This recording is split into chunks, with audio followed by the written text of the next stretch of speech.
Sziasztok! Újra itt vagyunk kedvenc helyünkön, a házikónál. Ahogyan legutóbb ígértem, ebben a részben padló burkolásáról és a konyha feletti részről lesz szó. Úgyhogy nem is szaporítanám a szót, először nézzük meg, hogy ezek hogyan sikerültek, utána pedig fogok egy kicsit részletesebben is beszélni róluk.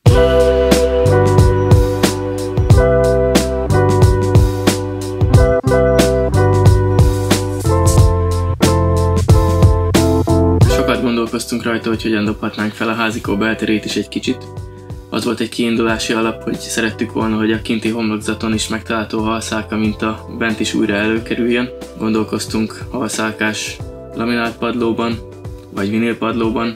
Ezek is nagyon jól tudnak kinézni, viszont azért ilyet is egész sok helyen lehet látni, nem lenne annyira extra. Illetve az is fontos nekünk, hogy viszonylag ellenálló legyen a felület, hiszen szeretnénk majd ide kis állatokat is beengedni, kutyákat, macskákat, vagy aki amit hozni szeretne.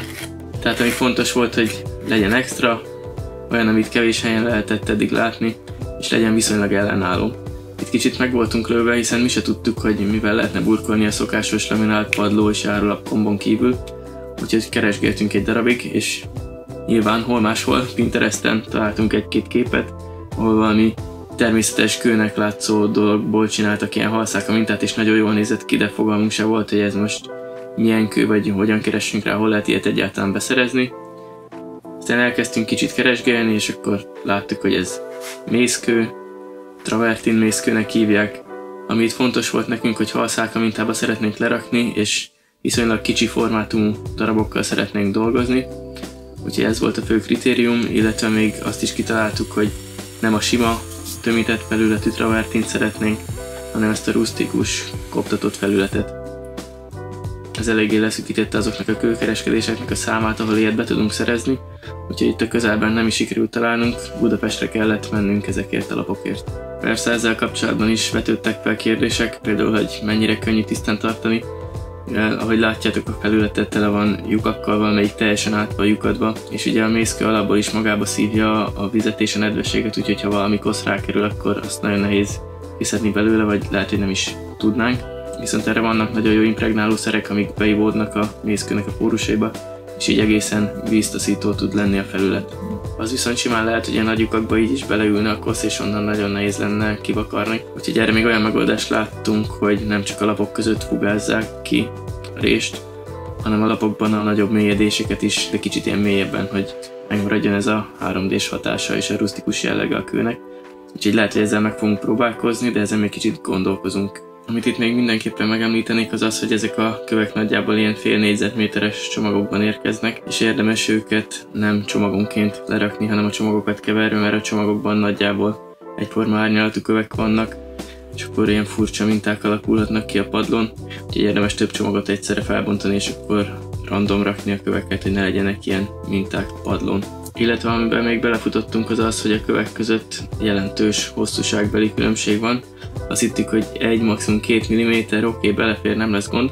Viszont sajnos későn vettük észre, hogy van olyan csomag, amiben nagyjából fél centivel hosszabb darabok vannak, és ezt csak azután vettük észre, amikor ezeket beépítettük, és egyszer csak nagyobb rések lettek, kisebb rések lettek, gondolkoztunk, hogy miért. És akkor vettük csak észre, hogy hát hoppá, van 1-2 csomag, nem is egy, hanem 2-3 talán a 20 valamennyiből, amiben jelentősen hosszabb kövek vannak. Azt gondoltuk, hogy nem lesz egy gyors folyamat lerakni ezt a 800-nál több darab követ, viszont azt mi se gondoltuk, hogy ennyire elhúzódik, nem 1-2 nap volt, hanem 1-2 hét, mire ezt be tudtuk fejezni. A végeredmény viszont nekünk nagyon-nagyon tetszik, szerintem tényleg sikerült egy különleges burkolatot csinálni ide, amit nem sok helyen találhatunk meg. Az pedig, hogy ez mennyire lesz könnyen tisztítható és tartós, azt majd az idő megmondja. A konyha feletti rész lambériázásával túl sok macera nem volt, ezeket felszögeltük, a 2 lámpának a helyét kivágtuk, és nagyjából ennyi. A végeredmény pedig egészen rusztikusra sikeredett, ahogyan terveztük is. Ez ugye abból adódik, hogy a deszkák különböző szélességűek, különböző vastagságúak, és tele vannak hibákkal is. Szerintem ezzel nincsen is probléma. Most az, hogy sötét, egy kicsit furcsán néz ki, ez az egyetlen sötét pont a házban, ugye a tetőablakokon kívül, de majd ha berendezzük bútorokkal, konyhabútorral, kanapéval, stb., akkor valószínűleg nem lesz ennyire kirívó, és jobban fog mutatni.